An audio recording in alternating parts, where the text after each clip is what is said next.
El siguiente ítem en su evaluación sería con el doctor Sebastián Vera. Así que lo nuestro, por suerte, tiene un tiempo todavía hasta el tercer parcial. Bueno, no sé si ustedes tuvieron clase con la profe, quieren descansar un rato. Mejor si les parece si hacemos ya la clase y luego descansamos, ¿verdad?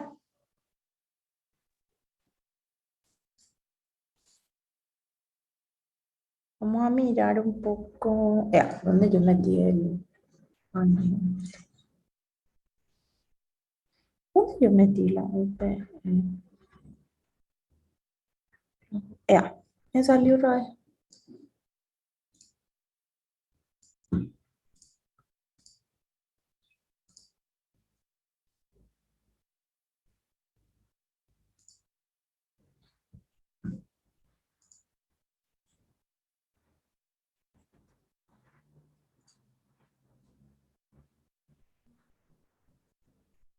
Bueno, a ver, autores, ¿se puede ver la pantalla compartida? Sí, sí, Sí, profe. profe, Bueno, profe, una consulta. sí, sí, te ¿Cuándo escucho. se alzarían las planillas Vos de... sabés que no pude alzar la nota porque había sido que el doctor, ustedes pues tomaron el día jueves y esa pestaña solamente puede abrir el doctor Sebastián.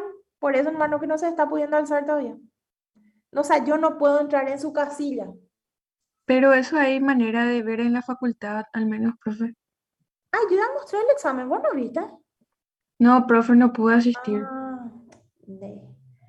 Y, y yo tengo acá el examen cuando quieras venir a ver, no hay problema, está archivado acá.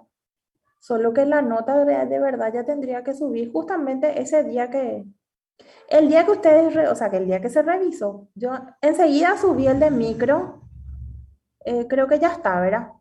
Ya se cargó todo. Pero el de bioquímica no puedo alzar porque no abrí yo la pestaña del día jueves, o sea, abrió el doctor. Voy a intentar enviarle.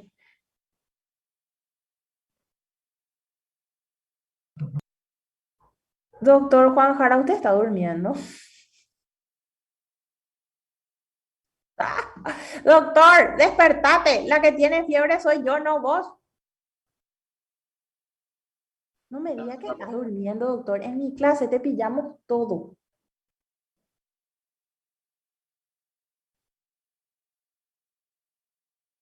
Excuse me. Hello. Estaba cerrando nomás mi ojo. Sí, seguro. Bueno, espero que los abras en el examen, ¿eh? Sí, profe. Bueno, acá querían más. Y bueno, doctora, cuando quieras, si pasas por la facultad, yo estoy sin problema, te muestro. Pero discúlpeme, es cierto, el doctor Sebastián tiene que subir. Gracias por hacerme acordar. Le voy a avisar hoy mismo si puede, aunque sea, le voy a enviar por correo para que alce.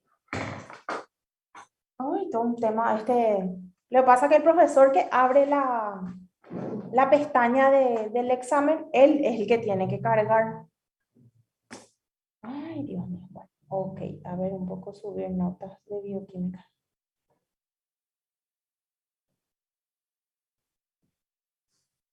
O si no, avísame al final, te busco y te envío tu puntaje por lo menos.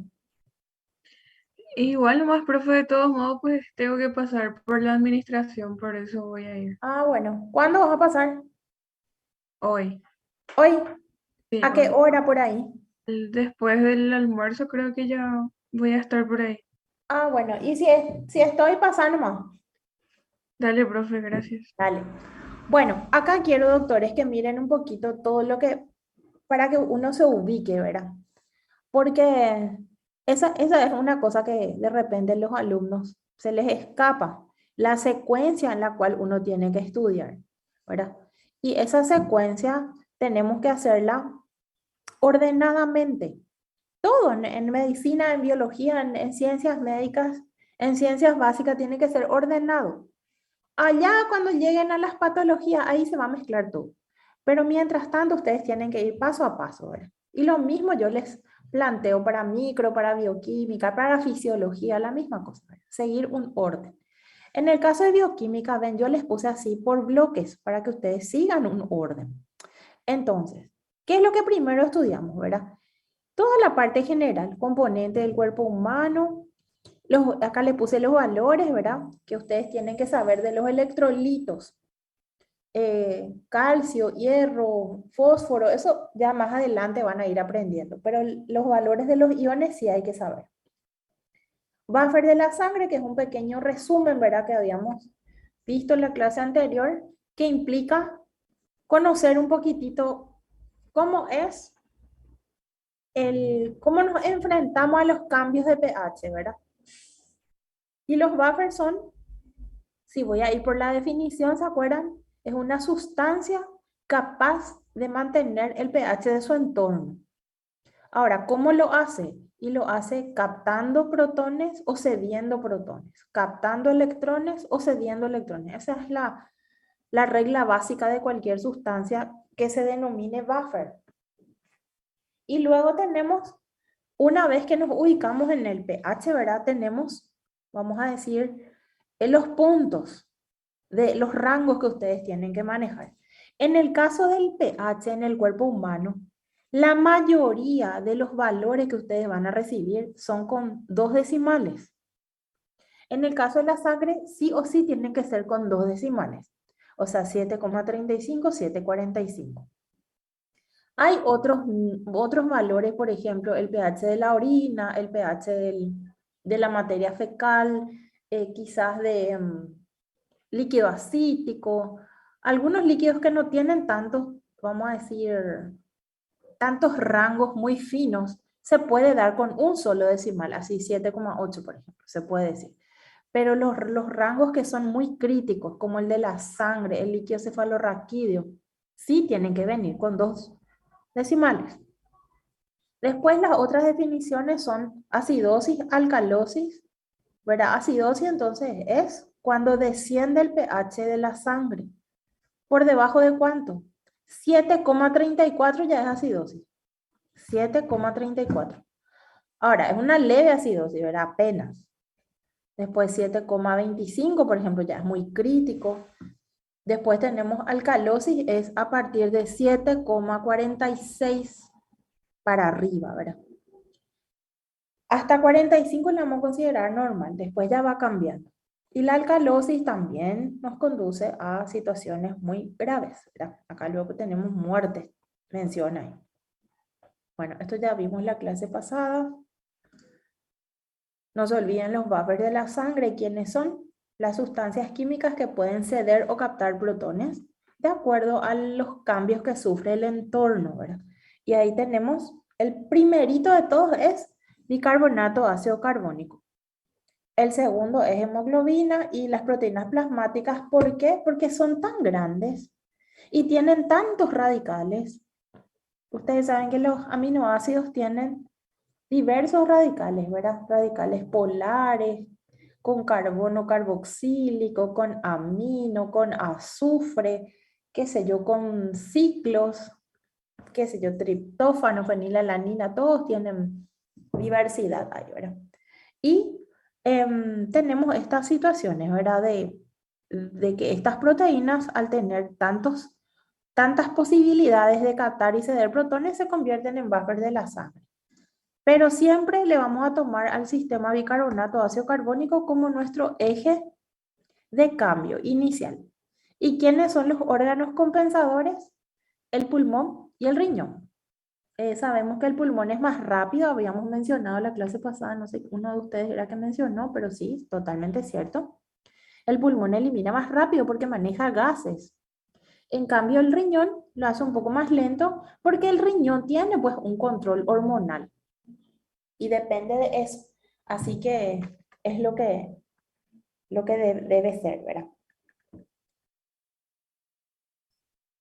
Bueno, ¿hasta acá alguna duda?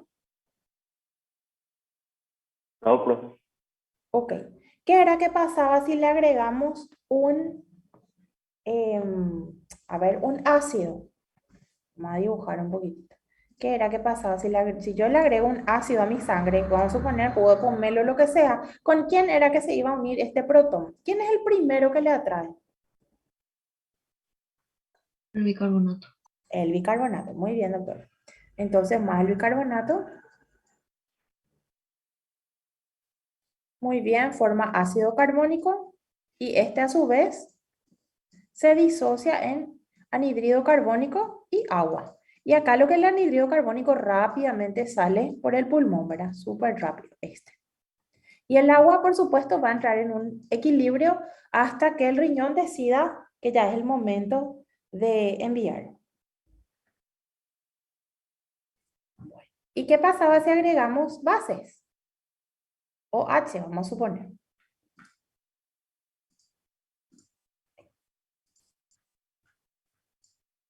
Se unía con el protón. Con el protón.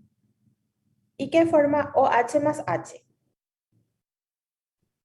Agua. Agua. Muy bien. Agua, perfecto. Agua. Y el agua, riñón, ¿verdad? Eso ocurre todos los días de nuestra vida. Tomemos tereré, una gaseosa, lo que sea. Todos los días de nuestra vida nosotros vivimos en homeostasis. ¿Qué pasa cuando no estamos en homeostasis y nos enfermamos? Así como parece que yo me estoy enfermando ahora. Estoy en camino de no estar en homeostasis. Bueno, en fin. Bueno, eso es lo más sencillo. Ah, esto sí, hay términos que ¿cómo explicarles? De repente surgen nuevas tendencias en las denominaciones, ¿verdad? Por ejemplo, algunos textos, sobre todo los textos de patología, empiezan a hablar de acidemia y alcalemia, que es el mismo concepto que acidosis y alcalosis, ¿verdad?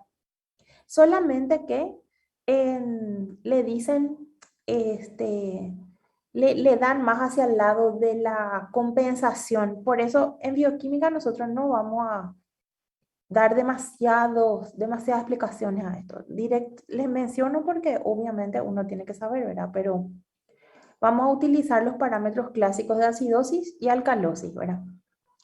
El aparato respiratorio entonces compensa rápidamente y el riñón un poquito más lento, pero termina por compensar. Y eso demora horas, ¿verdad?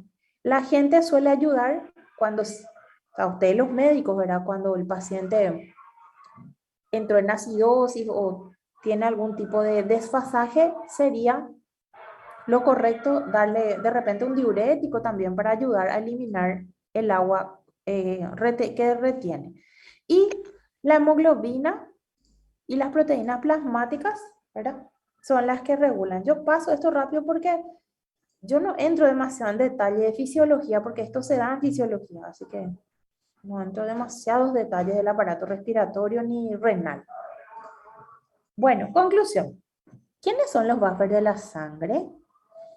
El sistema bicarbonato ácido carbónico, la hemoglobina, las proteínas plasmáticas y nuestros órganos compensadores. Todos los días de la vida ellos hacen pequeños cambios que permiten mantener el pH de la sangre en rangos normales. ¿Y qué ocurre cuando hay desequilibrio? Ocurre los extremos, o aumenta el pH o disminuye el pH, ¿verdad? De la sangre. Y acá tienen algunos ejemplos, ¿verdad?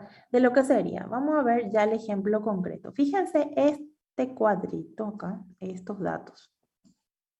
Dice acidosis metabólica, ¿verdad? Vamos a evitar nomás compensar, no compensar por ahora. Ahora vamos a mirar esto. ¿Qué pasa si yo les envío un análisis que dice que el pH de la sangre de esa persona es 7,23? ¿Qué van a pensar ustedes primerito? ¿Qué está con acidosis? Acidosis, Está con profe. acidosis, ¿verdad? ¿Qué pasó ahí? Disminuyó el valor del pH. Ahora, ¿por qué disminuyó? Es la segunda pregunta. Y acá vamos a mirar el anhídrido carbónico y vamos a mirar el bicarbonato. ¿Y qué pasó acá? Vamos a poner, a ver, voy a utilizar un ratito el cuadrito de al lado para que ustedes vayamos mirando. A ver.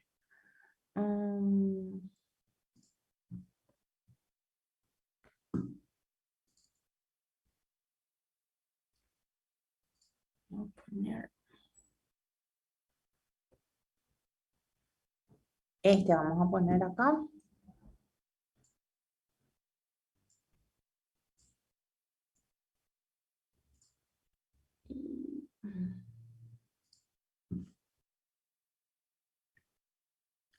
¿Dónde están mis? Ay, dejé todo en PDF. Quiero abrir en otra ventana. Creo que se puede, ¿verdad?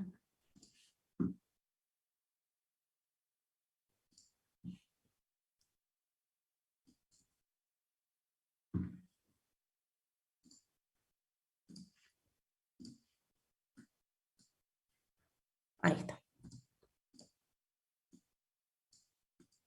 Bueno, vamos a mirar nuestros parámetros y vamos a mirar cómo ustedes deben interpretar. Por supuesto que los parámetros ustedes deberían saber, ¿verdad? Estos ustedes pueden ver, doctores, las dos pestañas. Sí, profe. Bueno, vamos a mirar nuestro caso y vamos a pensar. Ya me dijeron que debido a este valor de pH consideramos una acidosis. Entonces vamos a mirar cómo pueden ser las acidosis. ¿Por qué un paciente podría entrar en acidosis? Y tenemos dos orígenes, el origen respiratorio y el origen metabólico. Siempre que se trate de origen metabólico, el bicarbonato es el que está involucrado. ¿Estamos? Y en la respiración, por supuesto, los gases están involucrados. Entonces, vamos a mirar un poco cuáles podrían ser los orígenes. Dice acidosis metabólica, aumento de la producción de ácidos, como ocurre, por ejemplo, en enfermos con trastornos metabólicos. ¿Quiénes pueden hacer eso? Por lo general, diabéticos no compensados, que disparan su glucosa en sangre y esa glucosa aumenta la producción de ácidos. También muchas personas que hacen cetosis, por ejemplo, algunas inducidas o no, personas que tienen trastornos renales y que aumentan los ácidos en la sangre, ¿verdad? Porque no eliminan por la orina. Acuérdense que la orina tiene que ser ácida. Y si yo retengo esos ácidos, entonces se queda otra vez mi sangre. Pérdidas de bicarbonato, que normalmente se da en pacientes con trastornos renales, pero puede ser en casos graves de diarrea. Por ejemplo, así cólera, una salmonelosis muy grave, por Escherichia coli así crítica, ¿verdad? Y la intoxicación, por supuesto, ¿verdad? Esto van a dar después en toxicología. Entonces, cualquiera de estas situaciones podrían conducir al descenso de la sangre, ¿verdad? Y tenemos este ejemplo. Y fíjense que otro valor está alterado. Vamos a mirar un poco. El pH ya sabemos. ¿Cómo está la presión de anhídrido carbónico? Fíjense acá. Vamos a mirar el valor normal.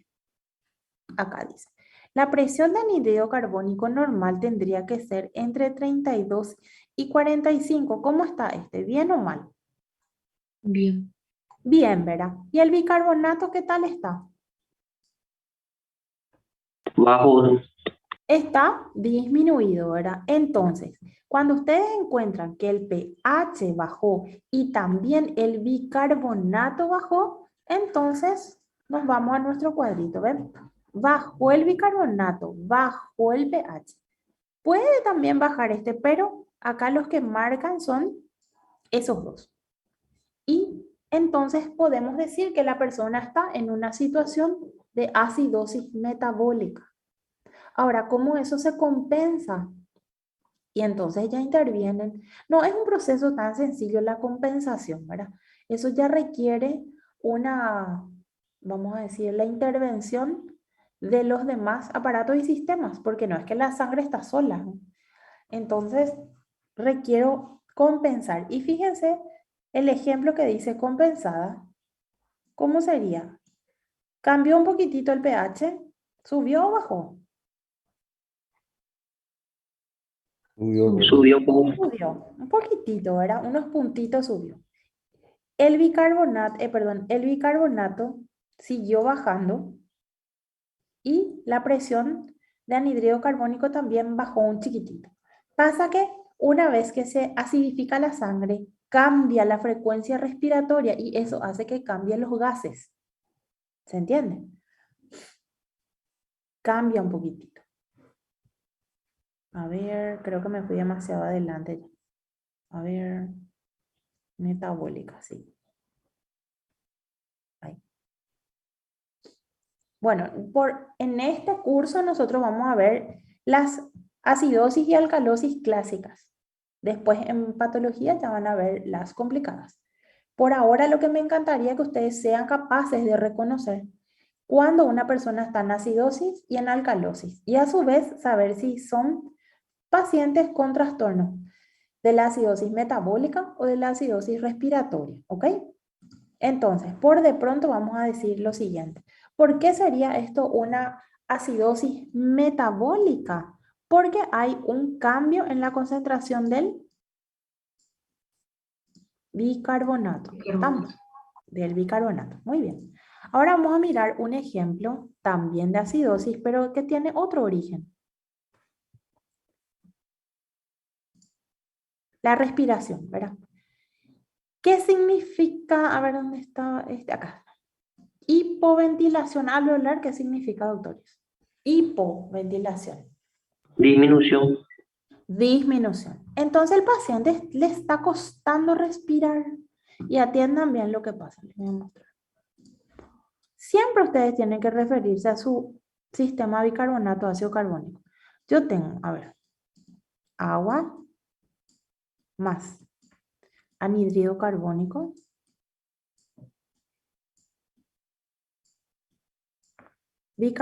ácido carbónico primero.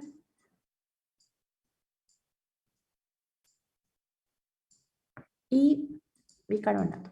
Bueno, ustedes me van a decir, si esta persona está respirando poco, despacito está respirando, le cuesta respirar, ¿verdad? Intenta hacer bocanadas para poder respirar. ¿Qué es lo que se va a acumular si yo estoy hipoventilando? ¿Qué se acumula en mi sangre? Anhídrido carbónico. Muy bien, se acumula el anhídrido carbónico, entonces aumenta la concentración de anhídrido carbónico. Y al aumentar la concentración de anhídrido carbónico, como el agua es abundante en la sangre, se forma más ácido y a su vez aumenta el protón y disminuye el pH. ¿Se entiende, doctores? Sí, profe. Sí, Eso es doctor. lo que pasa.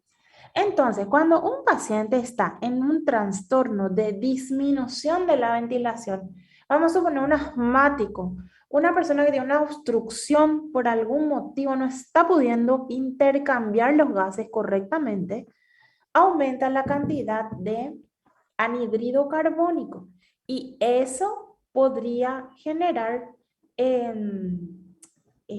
vamos a decir, o sea, trascender hacia el aumento internamente del anhídrido carbónico, del ácido y por ende de los protones, lo que lleva a una disminución del pH. ¿Y cómo van a ver ustedes eso en su, aquí, aquí? ¿Qué es lo que me voy a fijar en los valores? Hay una disminución del pH, por supuesto, pero hay un aumento del anhídrido carbónico. Y vamos a mirar un ejemplo que sería así. Dice acidosis respiratoria, ¿verdad? El pH está disminuido, ¿verdad? Correcto. Es menor al valor normal. Pero fíjense un poco su anhídrido carbónico, cómo aumentó. A 70 se fue. Y lo normal es hasta 45. Entonces, disminución del pH, aumento del bicarbonato, eso significa acidosis respiratoria.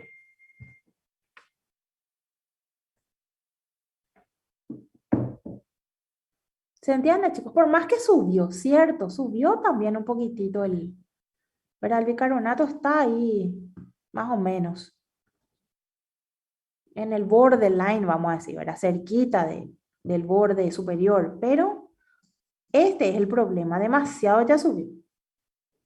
¿Estamos?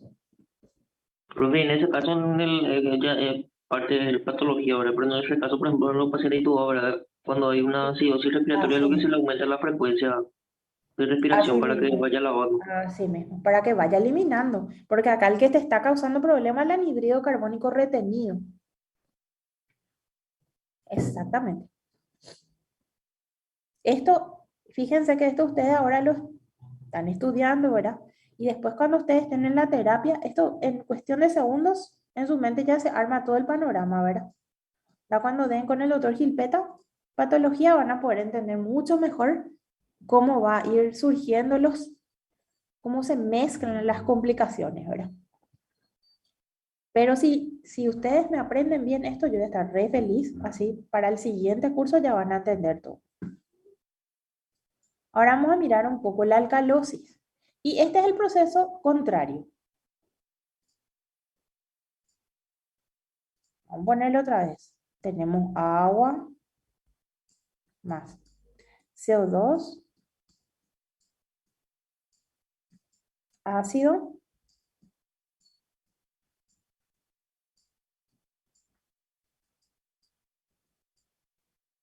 ay, bueno, este es doble flechita en realidad, bicarbonato, más protón. Bueno, entonces dice que se produce una, ¿dónde va a estar? Hiper tiene que ser acá. Hiperventilación alveolar. Un ratito, chicos, voy a comprarme un remedio para tomar ya. Un ratito.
Era hiperventilación. ¿Y qué ocurre cuando hay hiperventilación? A ver, con el anhídrido carbónico, ¿qué les parece? En esta ecuación.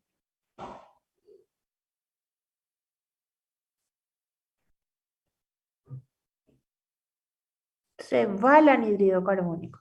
Demasiado rápido está respirando esa persona y sale mucho anhídrido carbónico. Por lo tanto, estira el ácido y este a su vez estira los protones, lo que hace que aumente el pH. Es al revés de lo que pasa con la hipoventilación. En la hipoventilación yo retengo anhídrido carbónico y en la hiper demasiado estoy sacando. ¿Se entiende? Sí, bro. Eso es lo que pasa. En esto, por suerte, es bien concreto concreta la situación. Entonces, vamos a un ejemplo. Dice que el pH tiene 7,53. Obviamente es un proceso de alcalosis. ¿Y qué pasó con mis valores? Vamos a mirar un poco. La presión de anhídrido carbónico dice que va de 32 a 45, ¿verdad? ¿Y acá cuánto está? 23, 23, disminuye. demasiado bajo ya es. Entonces ustedes se están dando cuenta que la retención es pobrísima y se está escapando todo el anhídrido carbónico por la hiperventilación de ese paciente. El bicarbonato, ¿verdad? Que va a 22, bueno, está levemente descompensado, ¿verdad? Un poquito hacia abajo. Pero acá el que realmente hace el problema es el bicarbonato. Perdón, el anhídrido carbónico, ¿verdad? Que bueno, que hace todo su ciclo de estirar el ácido carbónico, ¿verdad? Estirar el bicarbonato para poder salir. ¿En qué situaciones ocurre eso? Por ejemplo, enfermedades pulmonares, obviamente, hipoxemia, embarazo, algunas, no sé si saben, algunas embarazadas normalmente tienden a aumentar su frecuencia respiratoria y si no se compensa eso pueden entrar en alcalosis, ¿verdad? Que es muy grave en una embarazada. Hipotensión arterial para tratar de compensar la baja de presión. Las personas que son muy ansiosas también, las personas que están estresadas, que entran en pánico o que tienen algún trastorno así psicológico muy, o alguna, ¿cómo es que se dice? Un ataque de pánico, por ejemplo, también hacen una frecuencia respiratoria muy elevada. Y después la alcalosis metabólica, vamos a mirar ahora nuestro cuadrito. A ver, alcalosis respiratoria era disminución, estos valores obviamente en la sangre, ¿verdad? Disminución del anhídrido carbónico y aumento del pH. ¿Y qué ocurre en las alcalosis? Por ejemplo, pérdidas de ácidos. Esto normalmente ocurre en trastornos, ¿verdad? Pero podría ser esas personas que están con vómitos profusos, que tienen, por ejemplo, un shock con toxinas estafilocócicas, por ejemplo, que están en los alimentos, o salmonelosis muy aguda, que vomitan muchísimo. Y ahí se pierde mucho ácido. Uso exagerado de diurético. Esto ustedes tienen que controlarle muchísimo a sus pacientes que tienen trastornos cardíacos, porque ustedes saben que el aumento de la presión cardíaca está muy relacionado con el volumen, ¿verdad?, interno que uno tenga de agua retenida en el intersticio, cuando una persona se hincha, ¿verdad? Y eso está relacionado con el aumento de la presión sanguínea. Entonces se le suele dar a los pacientes una asociación, un beta bloqueante con un diurético. O sea, viene luego así ya el fármaco preparado en la industria farmacéutica, ¿verdad? Todo preparado. Y ahí lo que ustedes tienen que cuidar, el uso exagerado de diuréticos, porque esos pacientes a veces, vamos a suponer, el paciente, ustedes le dicen, bueno, usted tiene que hacer mucho pipí, le voy a dar un fármaco con su para tensar o sea, para estabilizar su presión. Esto tiene diurético, tome mucha agua, qué sé yo. ¿Y qué hace el paciente? Se va y toma, aparte del fármaco que ustedes le dan, va a tomar en su tereré y va a tomar, no sé, otro diurético, qué sé yo, verbena, no sé. Y doble está tomando, doble. Y varios casos yo vi en el hospital de pacientes que se descompensan, pero porque toman doble su diurético y te hacen una alcalosis metabólica. ¿Se entiende? Sí, profe. Sí, Eso profe. puede automedicarse, porque ustedes ya le dan, se supone que el médico ya le da la dosis equitativa del día. Ustedes piensan en 24 horas y bueno, yo le doy lo que necesitan 24 horas. Imagínense, a eso le suman, desde que amanece toman su tereré o su mate, peor todavía el mate porque ustedes saben es caliente. Y así, ¿verdad? Todo un tema estos señoritas y señores que, digo señorita, ¿verdad? Señoras y señores que normalmente tienden a armar un lío con ese tema de los fármacos para la presión. Bueno, en el caso, estos son casos muy críticos ya, cuando hay trastornos hormonales, son síndromes muy complicados, ¿verdad? Eso ya van a estudiar más adelante. Y la ingesta exagerada de álcali es medio raro. Es difícil intoxicarse con una sustancia alcalina. En nuestro entorno hay más sustancias ácidas que sustancias alcalinas. Y también esa locura que entró no sé si habrán escuchado, muchas personas confían en alcalinizar su cuerpo, por ejemplo, ¿verdad? Si bien sabemos que la acidez a veces nos favorece en muchos procesos, tampoco la alcalosis exagerada, o sea, llegar a un extremo. Y hay personas que todos los días de la vida consumen bicarbonato. Pero hay una cosa que ustedes tienen que recordar. ¿Cuál es el primer espacio donde van a chocar ese bicarbonato aparte de la boca? El estómago, El estómago. Y el estómago tiene, ahora justamente vamos a ver, el jugo gástrico. Entonces lo que yo estoy haciendo es anular mi jugo gástrico. Es más o menos cuando ustedes tienen acidez que consumen, ¿cómo es que se llama ese fármaco que se toma? Que es bicarbonato efervescente, que cuando uno se siente mal toma bicarbonato, esas pastillas y no me acuerdo cómo es que se llama. El Em, Alka-Seltzer, profe. Eso, el Alka-Seltzer, sí, así mismo, doctora, el Alka-Seltzer, ¿verdad? Comiste mal, te diste un atracón y te tomas Alka-Seltzer, que es un bicarbonato. ¿Y para qué lo que haces eso? Para aplacar el ácido de tu estómago nomás. No tiene nada mágico el bicarbonato, aplaca el ácido del estómago, porque se forma, ¿verdad? Bicarbonato y se une, atrae el protón, después se disocia, etcétera, ¿verdad? Ahí se va equilibrando, vamos a decir. Y bueno, eso es lo que es, ¿verdad? El uso exagerado. Vamos a mirar acá un ejemplo. Fíjense que tenemos, vamos a ver otra vez nuestros valores. Aquí. pH, obviamente, alcalino, ¿verdad? La cantidad de anhídrido carbónico dice 50. Bueno, no está tan descompensado. Y la cantidad de bicarbonato dice 57,5. ¿Y hasta dónde tengo que llegar? Hasta 30 nomás.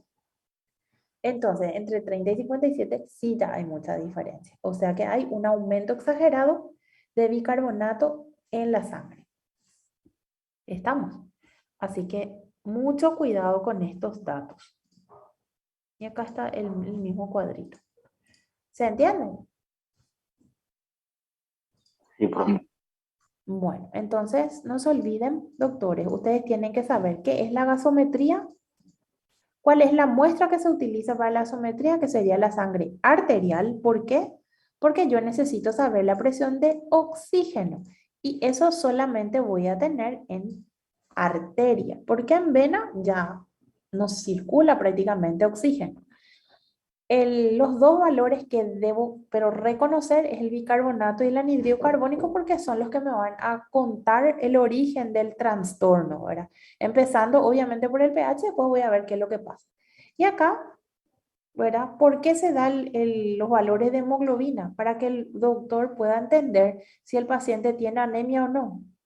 Porque un paciente anémico no va luego a transportar bien el oxígeno. Entonces, esos son factores que afectan, ¿verdad? El transporte de oxígeno. Doctora, una consulta. Sí, ¿La gasometría venosa sirve también para ver el ácido base del cuerpo o varía con la arterial? la venosa. Varía un poquitito. El valor de vena vas a tener muy bajo el oxígeno, ¿verdad? Obviamente. El pH casi es igual. Pequeñito, 0, tanto varía. Muy poquitito. A ver un poco, pH. Iones, igual. No, este no habría problema, iones.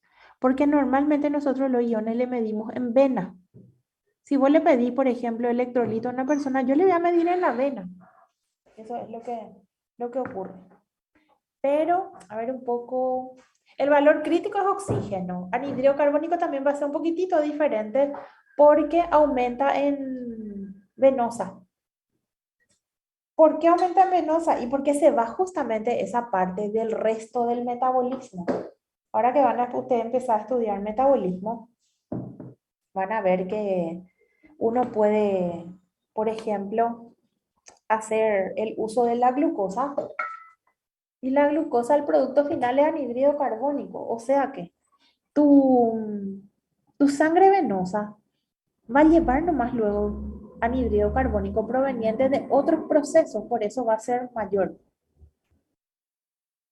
O sea, atendeme una cosa, si vos medís anhídrido carbónico en vena, no vas a estar seguro si ese valor que te dice ahí es de lo que sobró, de lo que está alterado o de lo que aumenta por el metabolismo nomás luego. Entonces, por eso no es un parámetro adecuado el valor de vena. Para este caso, estamos hablando de gasometría. Por supuesto que es útil en otros casos, ¿verdad? ¿Ok? Dale, gracias, profe. Gracias. Gracias. Y ahí está el gasómetro, que es el problemón de todas las terapias, porque se supone que una terapia debe tener su gasómetro ahí adentro para que el médico así nomás ya directamente ponga, le saca la sangre, ya pone y al instante ya tiene los resultados acá en la pantalla. O si quiere imprimir, se imprime así tipo boleta de súper, sale los resultados, ¿verdad? Pero no hay. Y esto el profe Sebastián sabe, él les puede explicar con lujo de detalles el uso que le dan, muy restricto porque la gasometría es un análisis bastante caro. Este gasómetro cuesta millones, ¿verdad? Millones, más de 100 millones de guaraníes cuesta. Y mantener es, o sea, es requisito para el uso de este aparato, mantenimiento todos los días. Hay que calibrar. ¿Qué quiere decir? Yo tengo que pasar una sustancia química que me permita calibrar que los valores que me salgan acá estén en rango. Es un cuidado extremo el que hay que tener con el gasómetro y mucho más sabiendo que la vida de la persona depende de ese dato, porque los pobres terapistas no pueden hacer nada si no tienen valores reales. ¿Qué vas a hacer vos si no sabes el pH de verdad que tiene el paciente? Su bicarbonato, ¿cómo le vas a compensar? ¿Qué fármaco le vas a agregar si vos no sabes el valor de oxígeno? No, un desastre, un desastre. La verdad, los médicos que trabajan de esta manera son a ciegas, pobres, ¿verdad? A ciegas, esa es la verdad. Es muy difícil conocer el futuro que va a tener ese paciente si ustedes, los médicos, no tienen datos reales. En tiempo real se dice. ¿Por qué? Porque de nada me sirve sacarle ahora a las 10:51 la muestra y yo recién tengo, a ver un poco, tengo el análisis, el resultado a las 5 de la tarde. No se puede. Pasó todo, ya no me sirve de nada esos valores. ¿Se entiende? Por eso es que a veces se trabaja muy mal en la terapia. Seguro que ustedes conocen casos cuando llega retrasado el análisis, pero ¿y qué es lo que va a hacer el paciente, el médico, si ya no sabe si su paciente tiene ese valor o cambió ya? Y lo más probable es que cambie ya. ¿Se entiende? Sí, profe. Sí, profe. Eso es tan complicadito. Dios mío. En serio, las terapias en nuestro país son a veces, bueno, sabes si entra y si va a salir, Dios mío, es complicado. Qué complicado trabajar así. Muy, muy triste. Yo creo que ustedes los médicos tienen que exigir que tengan los recursos. ¿Cómo es posible que se trabaje de esa manera? O que se haga centros especializados, tal centro para terapias de tal clase. O sea, ahora veo que se está sectorizando los hospitales, ¿verdad? Está el hospital del trauma, el hospital de niños, el hospital, bueno, maternos infantiles siempre hubo, ¿verdad? Después está el cardíaco, Gastro, lo que no sé, gastro parece que se centraliza en Nacional de Itagüá nomás, todo lo que es gastroenterología, pero el resto, no sé, hay que potenciar. Y eso es lo que a gusto el doctor Sebastián sabe muchísimo porque él vive con esto día a día. Y justo mis compañeros, justamente lo que eran mis compañeros de facultad son los que hacen gasometría ahí en el hospital del trauma. Y ellos siempre se quejan de, no hay, parece, una buena coordinación. Por eso lo que para mí, desde mi criterio, la persona que dirige un hospital no tiene que ser precisamente un médico, tiene que ser alguien que sabe gestión del hospital, para que entienda que cuando el médico necesita un dato, yo le tengo que poner en su mano ese dato. O si no, ¿qué va a hacer? No puedo pedirle milagros.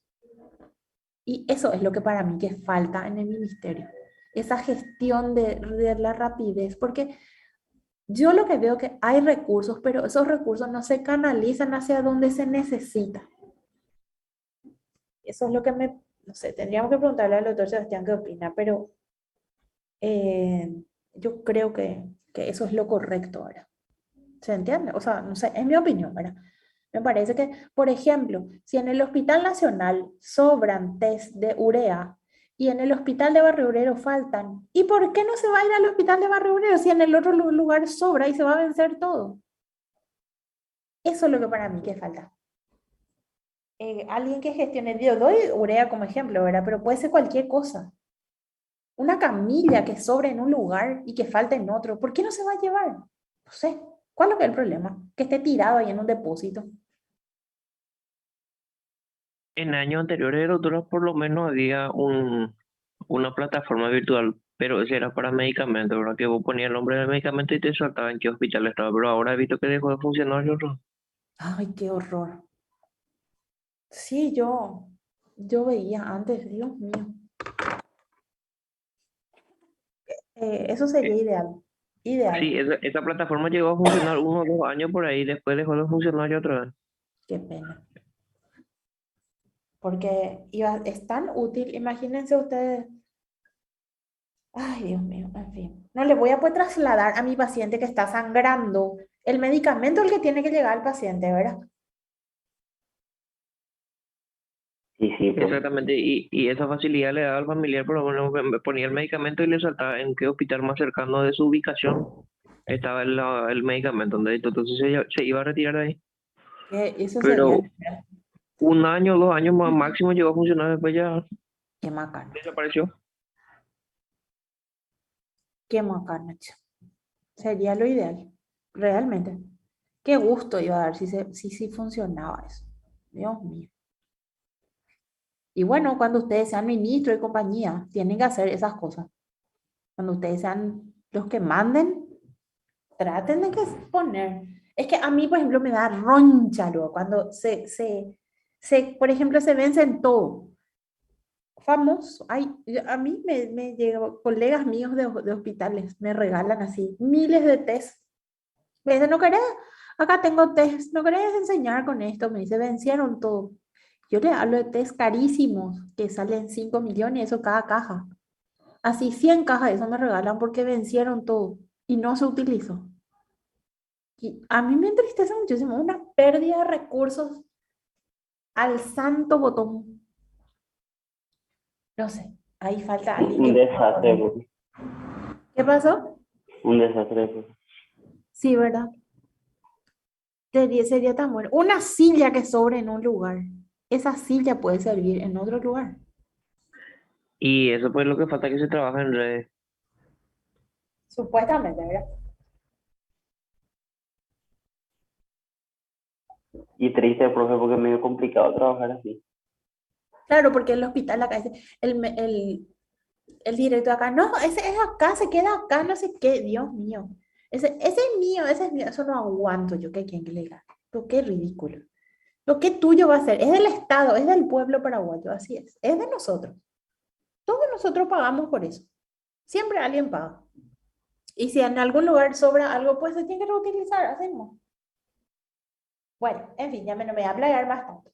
Encima estoy con fiebre, lo estoy delirando, así que digo cualquier cosa. En la clase hoy ustedes no me hagan mucho caso. Lo que pasa, profe, que es algo importante que se debe hablar. Y sí, es algo Y importante, sí, pero y se entiende, profe, porque te da rabia ver una injusticia así. sí, me da rabia. A mí me da rabia, lo Dios mío.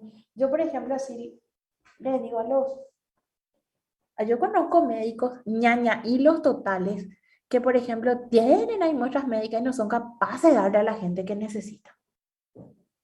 Dios mío, ¿por qué pico no le vas a dar? Yo me acuerdo bien, hace como unos 20 años, tenía amigos míos que se acababan de recibir y le regalaban muestras y le regalaban muestras y así en su auto tenía 100 millones de muestras.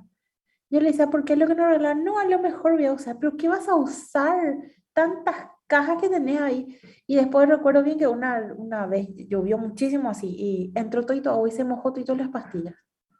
Y yo le dije, eso es un idiota, le dije, ¿verdad? ¿Cómo no le vas a dar a la gente que necesita? Y se mojó todo y tuvo que tirar. Y eso es lo que hay que tratar de evitar. No sé, creo yo, ¿verdad? Un bolígrafo que sobre en un lugar se puede utilizar en otro lugar.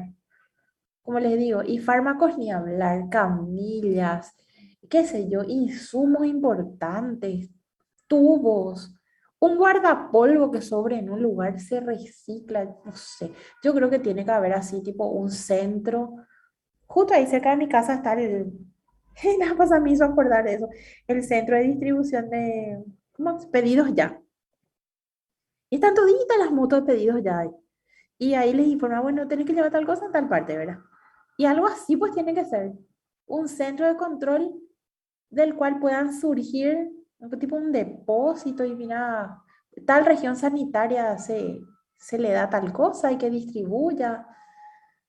Ahora cuando se vayan a las rurales van a ver las carencias, ¿verdad? Ahí se ve muchísimo. No sé si conocen alguno de los puestos de las unidades de salud familiar que nosotros le llamamos pasantía rural en el internado, que, que bueno, no sé, hay gente tan amable, de médicos tan amorosos que te atienden y otros que se hacen los argeles. Ay, yo no le voy a enseñar luego, que no venga luego. Dios mío, a la onda. En fin, bueno, hoy ya me plegué todo, ya pasamos. Profe, Bueno, sí, cambiando de tema, te quiero consultar algo. sí, ¿Es normal que la riboflavina, la vitamina B2, te haga sí, orinar amarillo o fosforescente? sí, es normal. ¿Por qué eso, profe? Porque es la flavina. ¿Cómo te voy a decir? Tiene la estructura de los dobles enlaces conjugados y da colores. Y están entre los rangos de los colores naranja, amarillo, eso. Ah, ok. Gracias, profe. Es como los carotenos. Los carotenos también tienen los conjugados. Y vos si tomas mucha zanahoria, mucha remolacha, es la misma cosa. Ya. Qué asco, este Fermol mil tomé. Buah. Estoy por vomitar, que quieren que les diga. Bueno, puedo hablarle a ustedes así abiertamente porque van a ser médicos, ¿verdad? Sí, bro. Sí, profe, no pasa Ay, nada. estoy destruida, que quien que le diga me quiera dormir mal. Así ven que la edad no viene sola. Ese fue el problema. Como, o guapo y xereje, toda la semana agitada que tuve. Bueno, en fin. Bueno, entonces, a ver, doctores. Aquí donde dice bioquímica generalidades, tenemos datos generales del cuerpo humano, ¿verdad? Sin especificar demasiado, pero sí hablando de los componentes que son los iones, hablando de los valores de los iones, los buffers de la sangre, que es nuestra primera barrera de equilibrio, y teniendo en cuenta gasometría, y quiero que sepan bien qué es lo que es alcalosis y acidosis, y los ejemplos de metabólica y este, de respiratoria. ¿Estamos? ¿Alguna duda acá en generalidades? Ninguna, profe. Ok. Bueno, después tienen por supuesto, agua, que es uno de nuestros componentes inorgánicos más importantes. Es el mayor componente molecular, 60% del peso corporal, en fin, un montón vamos a decir, de bondades que tiene el agua.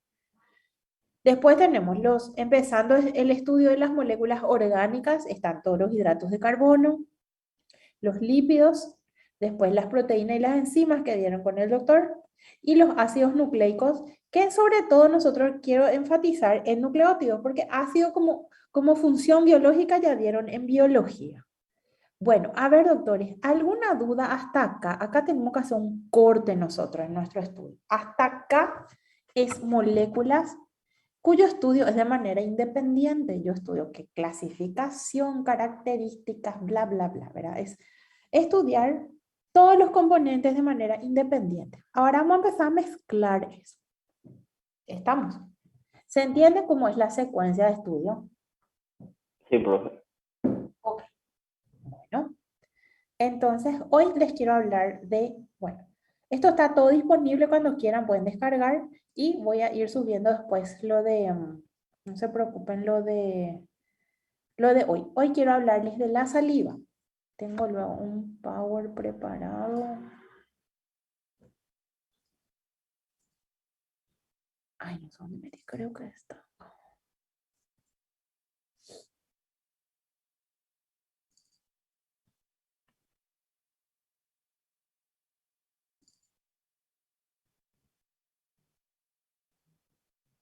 Bueno, enseguida les voy a subir. Aquí está todo resumen de saliva.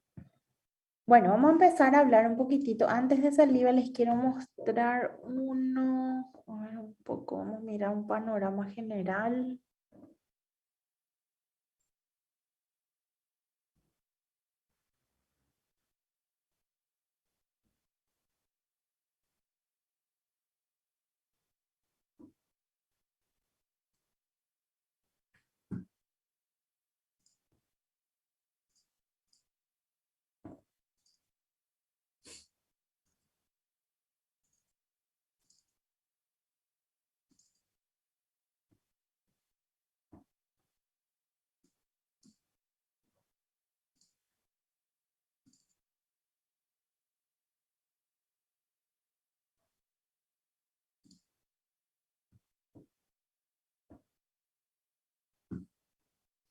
Bueno, este sí es el panorama general. Les voy a cargar este antes de... Igual nomás les va a pasar, total les va a servir este. Este es el panorama general que nosotros tenemos que estudiar, ¿verdad? ¿Por qué se estudia también un poquitito en bioquímica, digestión, ¿verdad? Obviamente se estudia también en fisiología, pero en bioquímica necesitamos hacer la secuencia de eventos para llegar hasta, ¿verdad?, el metabolismo final.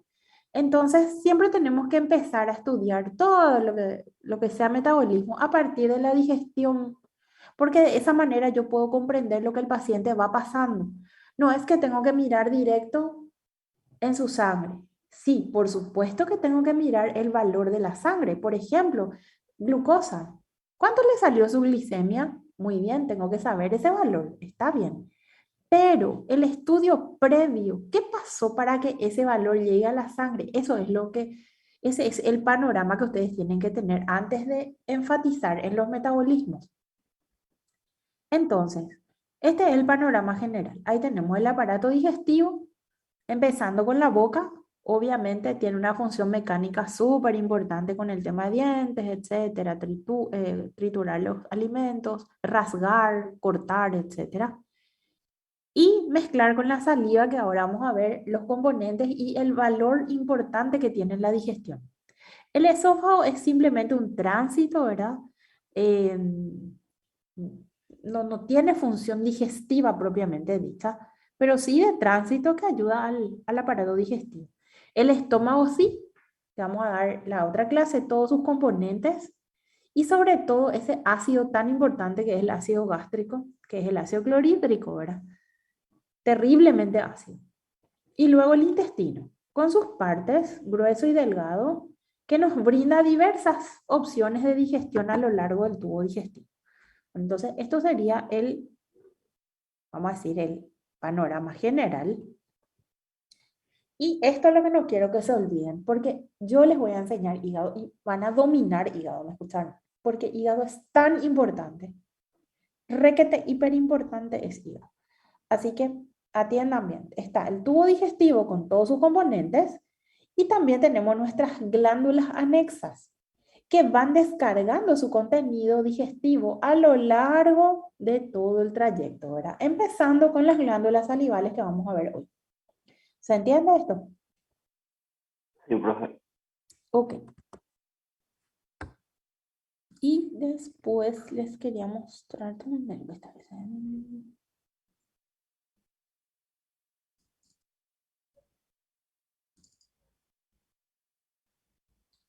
Sí, este es. Bueno, vamos a mirar un poco. Este es bastante.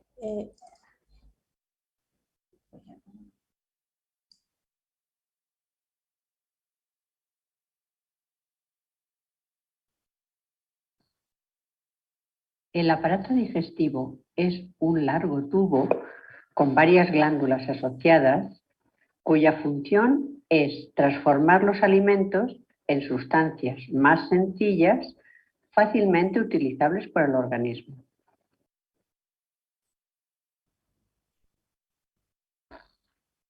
El aparato digestivo consta de las siguientes partes: boca, esófago, estómago, intestino delgado, intestino grueso, hígado y páncreas.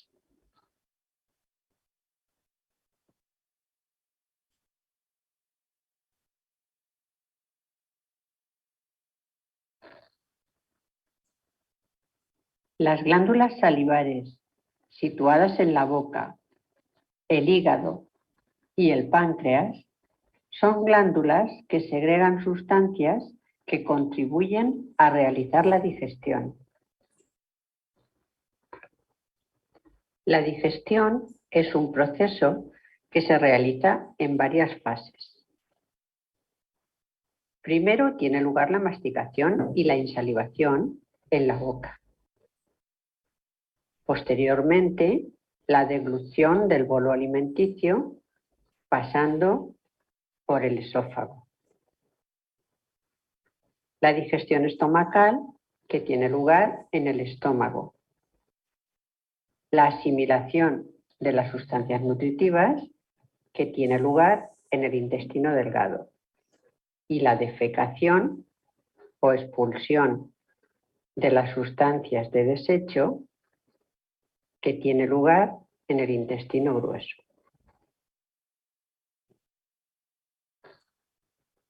El proceso de la digestión comienza en la boca.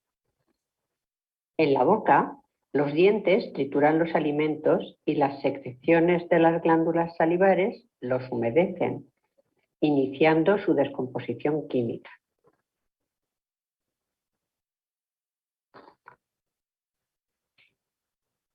Los dientes son huesos recubiertos por un esmalte brillante.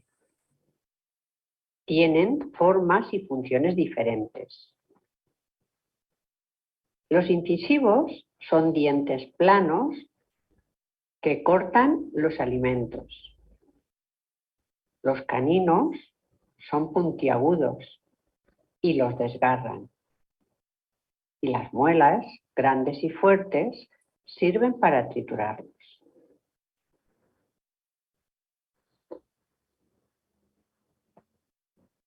Los alimentos triturados e insalivados en la boca forman el bolo alimenticio, que se traga en la deglución pasando al esófago.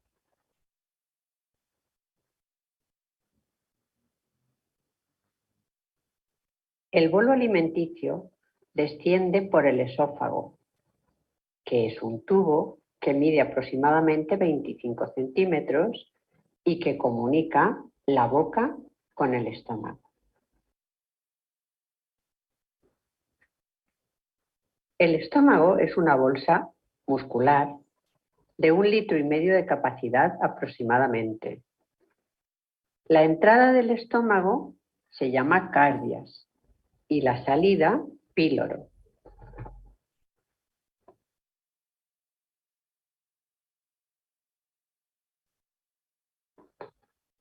Cuando el bolo alimenticio llega al estómago, se mezcla con el jugo gástrico y se convierte en una especie de papilla llamada quimo.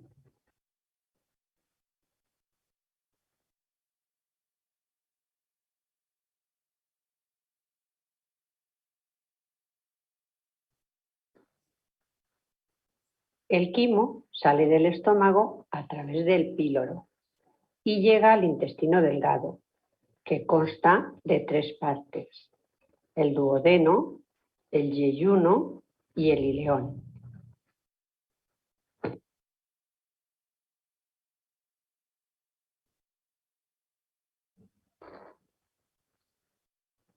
En el duodeno, el quimo se mezcla con los jugos intestinales, con la bilis que ha segregado el hígado y con el jugo pancreático procedente del páncreas, y se transforma en una sustancia llamada quil.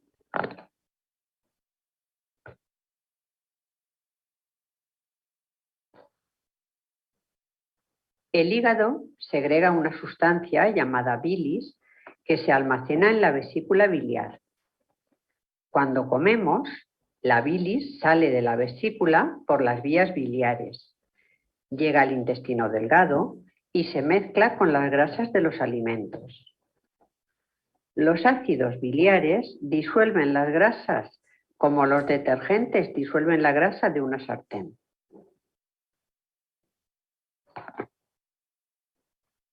El páncreas es una glándula que segrega jugo pancreático que contribuye a realizar la digestión. Además, el páncreas también segrega otro tipo de hormonas.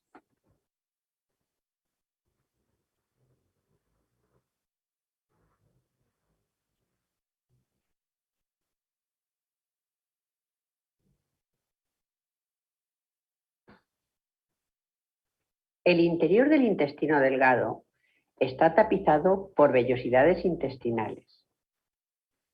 A través de las vellosidades intestinales, las sustancias nutritivas son absorbidas y pasan a la sangre, que se encargará de repartirlas por todas las células del cuerpo.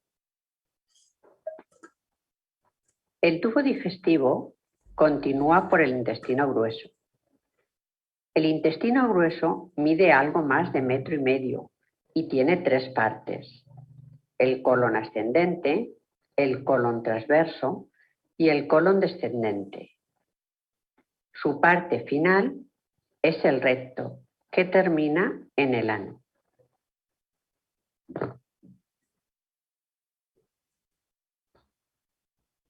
En el intestino grueso se terminan de absorber la mayor parte del agua y las sales minerales que contenían los alimentos. El resto, que no se ha digerido, forma las heces, que se expulsan cada cierto tiempo al exterior a través del ano.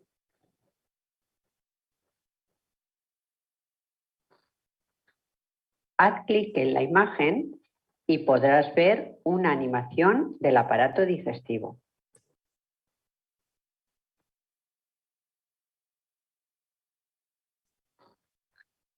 Observa con atención el esquema del aparato digestivo. Después, cierra la presentación para continuar con las actividades.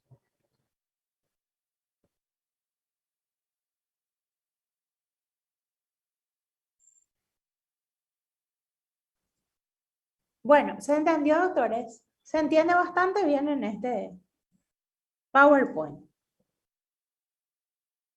Sí, profe. Sí, profe, se entendió. Les paso este, no se preocupen. Muy útil. Yo no sé, hace 1000 años descargué, hace muchísimo que descargué y igual me sigue sirviendo súper bien porque explica tan sencillito. Bueno, y este Power nos muestra, hoy nosotros vamos a mirar un poquitito la boca, ¿verdad?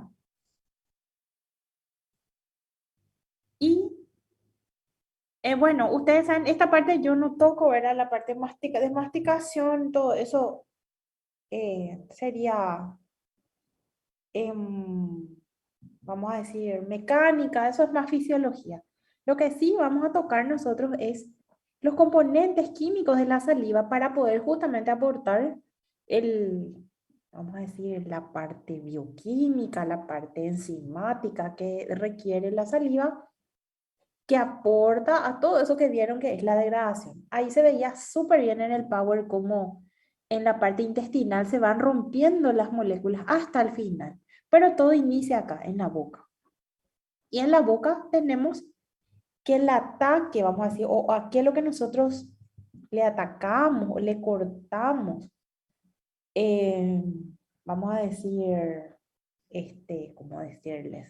Como fragmentamos sería a los hidratos de carbono. ¿Se acuerdan que los hidratos de carbono también se llaman glúcidos? Pero existe acá un gran problema nosotros tenemos en la boca. ¿Cuántas veces ustedes mastican un alimento? A ver, díganme, si van a comer un pedacito de pizza, por ejemplo, ¿cuántas veces mastican? 20 por ahí, bro.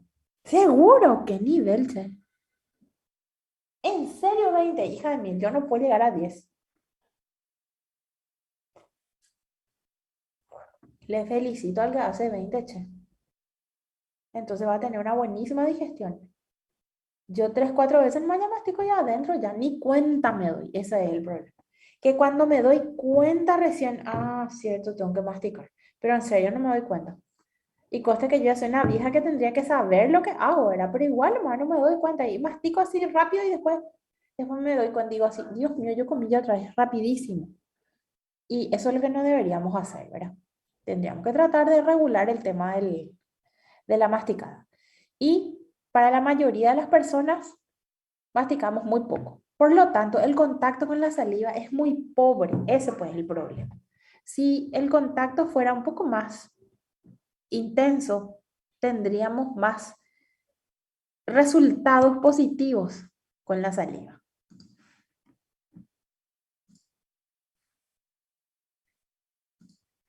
Bueno, y la saliva tiene lo siguiente, ¿verdad? Por un lado, ustedes tienen que conocer la composición química, qué es lo que tiene la saliva, y por otro lado, las funciones que cumplen esos componentes, ¿verdad? Y sabemos que es una secreción acuosa, que baña la boca, ¿verdad? Sabemos que constantemente estamos salivando. La saliva aumenta en algunos momentos, ¿verdad? Por ejemplo, por la estimulación visual, la estimulación aromática, ¿verdad? Por eso está la frase agua a la boca, ¿verdad? Se te hace agua a la boca porque, Dios mío, cuando uno huele que el vecino está haciendo un asadito, uno también quiere comer el asado, ¿verdad? O entras en una panadería y oles ese aroma tan delicioso de los panes, también queremos comer. Entonces, la secreción directamente relacionada con la parte nerviosa. Ahora, ¿qué función cumple? Tenemos una función protectora de reparación, porque tiene muchas sustancias químicas que reparan la mucosa. Después tenemos la digestión, que es lo que vamos a ver ahora. Y bueno, eso es lo que nos compete en nuestro estudio, ¿verdad? Sobre todo la digestión. También implica un control del equilibrio. Ustedes saben, cuando uno tiene mucha sed, uno dice, se me seca la boca. Tengo la boca seca, quiero tomar agua. Bueno, y eso es porque hay una menos secreción de saliva, ¿verdad? Está muy relacionado con el equilibrio hídrico. Dilución de los sabores, mezclamos y podemos hacerlos más suaves a los sabores para poder captar a través de las papilas gustativas, ¿verdad? Y la lubricación de la lengua y los labios, que como es una zona, una cavidad mucosa, tiene que tener secreción. No puede ser seca. Sí o sí tiene que estar mojado, ¿verdad? ¿Se entiende? Sí, profe. Ok. Bueno, después las siguientes protecciones, ¿verdad? Por un lado, mecánica, porque imagínense lo que es tener la boca seca y otra vez morder algo, ¿verdad? No, o sea, totalmente le da como esa mucosidad, ese baño que necesitan nuestras paredes de las mejillas, la parte mucosa, la parte de la lengua, entre los dientes, ¿verdad? Todo eso hace que sea vital la saliva en la boca. Tenemos una regulación química por los componentes que tiene y eso hace que proteja químicamente a las células que tenemos ahí. sobre todo a la lengua. La lengua es una superficie muy sensible porque tenemos las células de las papilas gustativas que nos permiten, ¿verdad?, reconocer los sabores, y esa suavidad nos brinda la química propia de la saliva. Y la protección antimicrobiana, ¿por qué? Esto creo que ustedes vieron con la profe Richard. No me acuerdo. Sí, parece que con ella dieron el tema de barreras innatas que teníamos, ¿verdad? La boca, tenemos la saliva, y en la saliva encontramos algunas enzimas, encontramos el propio lavado y arrastre hacia el interior, ¿verdad? Cada vez que nosotros deglutimos y tragamos saliva, estamos enviando bacterias extras o bacterias que me están sobrando en la boca hacia el interior, y el choque con el ácido les mata, ¿verdad? Así que esa forma que tenemos de ir diluyendo la propia cantidad de bacterias es muy importante. Y algo que tiene que mantenerse, pero con mucha precisión, es la cantidad del pH, o sea, el valor del pH. ¿Por qué? Porque la disminución del pH favorece el crecimiento de los Streptococcus mutans, que son de la boca, y quiere causar caries. ¿Ok?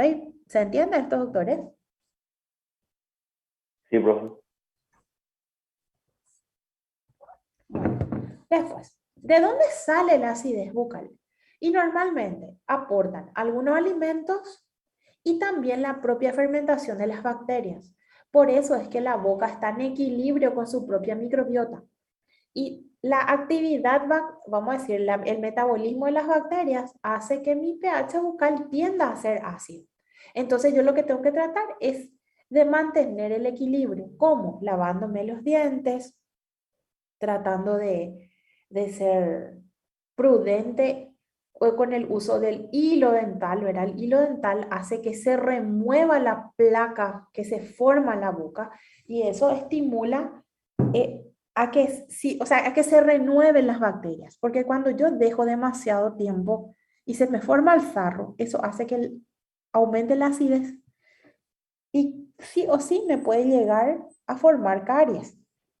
Por eso es que los odontólogos tanto insisten que se use el hilo dental, que uno se lave cada tanto, etcétera, ¿verdad?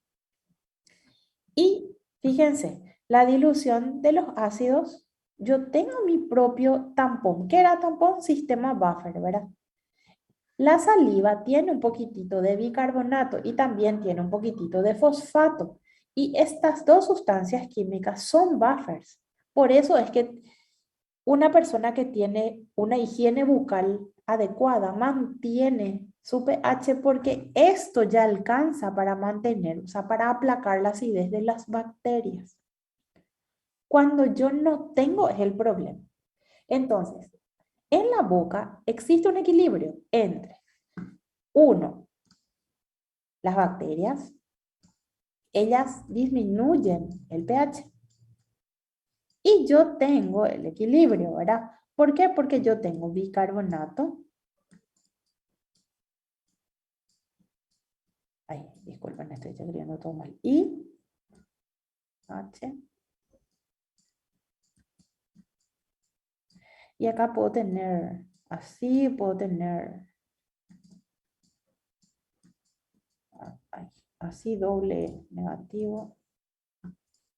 Bueno, al final, fosfato, ¿verdad? Entonces, estamos nosotros tratando de equilibrar todo el día. Estos suben el pH y estos bajan el pH. Y este es el equilibrio que yo tengo que mantener. Esto son bacterias y esto es componentes de la saliva. Ahora, ¿cuándo se rompe este equilibrio? O tengo un problema en mi saliva o tengo un exceso de bacterias. ¿Se entiende?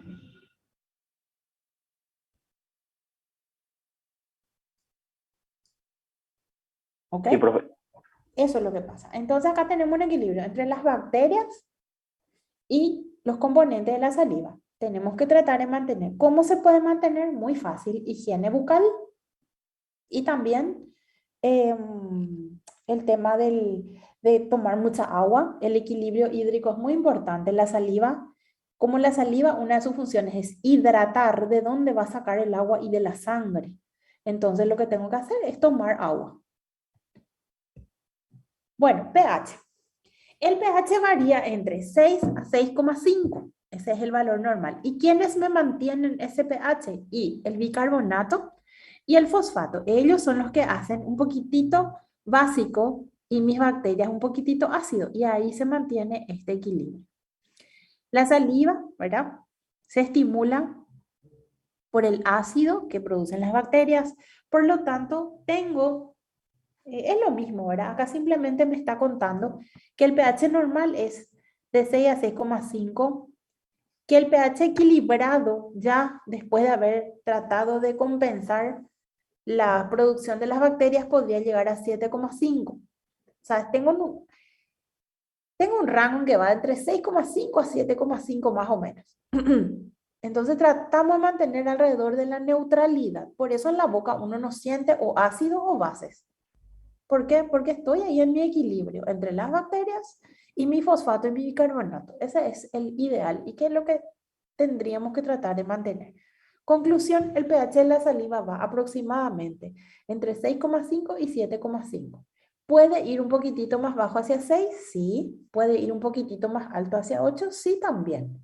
Pero el equilibrio ideal es entre 6,5 a 7,5. ¿Se entiende? Sí, profe. Ok. Bueno, y esto ya es más fisiología, pero por supuesto que viene al caso, ¿verdad? El volumen varía, puede ser entre medio litro a 1 litro por día, depende mucho del estado de hidratación de la persona. El volumen promedio que mantenemos en la boca es de 1 mililitro de saliva y más o menos renovamos ese mililitro porque deglutimos entre unas 500 a 1000 veces por día. Esa es la deglución refleja que ni nos damos cuenta, ¿verdad? Entonces, mantenemos más o menos 1 mililitro. La velocidad de secreción es aproximadamente de 0,3 mililitros cada minuto en una persona que está en reposo o está así sentada, qué sé yo, ¿verdad? En cambio, puede incluso llegar a 5 mililitros por minuto cuando está estimulada. Receptores gustativos y olfativos, es lo que les decía, ¿verdad? Comemos, olemos, ¿verdad? Muchas veces vemos y olemos, que es la sumatoria, mejor todavía más secreción salival, ¿verdad? Y la inhibición es durante el sueño, cuando una persona está estresada, tiene miedo, y las situaciones de anestesia también pueden disminuir la secreción de saliva. ¿Ok? Ok, profe. Ok. Bueno, y acá tenemos las glándulas que nos aportan, ¿verdad? La glándula parótida aporta sobre todo amilasa, que es nuestra enzima más activa en la saliva, ¿verdad? Y también fosfato, que ustedes saben, trata de equilibrar el pH. Las glándulas submaxilares y sublinguales nos da bastante, o sea, todos, atiéndame bien, todos los componentes glandulares aportan agua, iones, y, un poquitito de hidratos de carbono, un poquitito de fosfato y carbonato, amilasa, etc. Pero acá yo les cito lo que más aporta. Entonces, si yo les pregunto la parótida, ¿qué es lo que más aporta? Y la verdad que aporta más amilasa y fosfato. La submaxilar y la sublingual, más iones calcio y glicoproteínas. Ahí. Y algunas glándulas accesorias que también se unen al aporte, es más cloruro lo que se aporta. Y la mezcla de todo esto es lo que hace a mi saliva total, que sería 1 mililitro aproximadamente en la boca. La saliva, ¿verdad? Entonces es una saliva mixta. ¿Por qué? Porque viene de varias glándulas que cada una aporta un pequeño producto para volverle un conjunto final, ¿verdad? Y ahí tenemos que se pueden mezclar con otros compuestos, como por ejemplo los restos de alimentos que se quedan entre los dientes, los productos de la degradación celular común, porque como es un epitelio, ¿verdad? El epitelio que tenemos en la boca se desgasta y al romperse una célula libera sus componentes. Las propias bacterias que son desprendidas de la placa bucal y el agua, por supuesto, que es lo que aporta a través de la sangre que nos da el agua necesaria. ¿Se entiende esto, doctores? Sí, profe. Ok. Y después nos queda, ¿cuáles serían unos iones interesantes aparte de todo lo que conocemos, ¿verdad? Tenemos también potasio, tenemos un poco de amoníaco, amonio, fosfato que ya le citamos, y esto se relaciona mucho con el plasma, porque obviamente la sangre es la que nos trae hasta estas glándulas, los componentes, y cada glándula selecciona de la sangre lo que necesita. Y también hay que destacar algo, que existe un ion que se llama tiocianato, que es este, carbono con nitrógeno y tiene el azufre. Este ion es exclusivo de la saliva, no está en el plasma. Entonces, tener en cuenta ese detalle. ¿Por qué es importante? El día que den, no sé, si alguno de ustedes quiere ser forense o algo así, se va a dar cuenta que de acuerdo a la composición de vamos a suponer, encontramos ahí un líquido viscoso y nosotros analizamos qué es y podemos saber si es saliva, por ejemplo, sabiendo si hay o no tiocianato ahí, ¿se entiende? Sí, profe. Eso es muy importante. Hay así detalles químicos que hacen que uno pueda reconocer algún componente en particular. Y eso se usa muchísimo en química forense, ¿verdad? De hecho, los forenses son bioquímicos los que hacen esta parte de reconocimiento de ADN, de componentes de saliva, de algún líquido. Esto es lo que buscamos. Y el tiocianato es muy característico de la saliva. Bueno, biomoléculas. No tenemos muchas, ¿verdad? O sea, no es un líquido rico en proteínas, por ejemplo, o hidratos de carbono, no es así. Es bastante pequeñito, ¿verdad? Y cita, por ejemplo, lo más importante. Tenemos un poquitito de hidratos de carbono. Sí, tenemos proteínas, ¿verdad? Que le da esa viscosidad, sobre todo aquellas que se llaman mucinas. Esas proteínas que se llaman mucina es lo que hace que sea viscoso. Algunas proteínas aniónicas y la enzima, esta es la que tienen que acordarse. Su nombre folclórico, su nombre común es tialina, pero su nombre ya sistemático se dice alfa amilasa. Asa significa enzima y amil significa de almidón. Entonces, enzima que actúa sobre el almidón sería su nombre científico. Después está la anhidrasa carbónica, que es la que descompone, hace el intercambio entre ácido carbónico, bicarbonato, etc. Y las cistatinas, que son unas proteínas bastante pequeñitas que ayudan también al equilibrio en la saliva, ¿verdad? Después tenemos inmunoglobulina. Ustedes saben que la IgA es la que abunda en la saliva y nos ayuda a defendernos de algunas bacterias patógenas. Tenemos proteínas antibacterianas como las histatinas, que pueden actuar sobre bacterias y sobre hongos también, porque nuestra boca tiende a retener algunas partículas de alimentos que hacen que las bacterias se puedan reproducir más rápido. Y también tenemos inhibidores de la cristalización, porque al tener componentes iónicos como el fosfato, el bicarbonato, el tiocianato, puede cristalizar y eso hace el pirofosfato y la estaterina que evita que se cristalice. Y acá tienen un resumen de todos los componentes. Entonces, si yo a ustedes les pido, ¿me pueden citar iones de la saliva? Acá tienen todos los iones. No hace falta que sepan los valores, ¿no? Si no se van a volver monos ustedes. Biomoléculas, acá tienen todas las biomoléculas y algunas proteínas. La que sí quiero que recuerden bien es la alfa-amilasa, porque es la que va a hacer el efecto de corte de los hidratos de carbono. ¿Se entiende? Sí, profe. ¿Alguna duda, doctores, con respecto a saliva y a sus componentes y a sus características? No, profe. Bueno, muy bien. No, profe. Ok, les voy a subir estos 3 PowerPoint que usé para que tengan ya en su colección. Bueno, ahora voy a llamar la lista un ratito.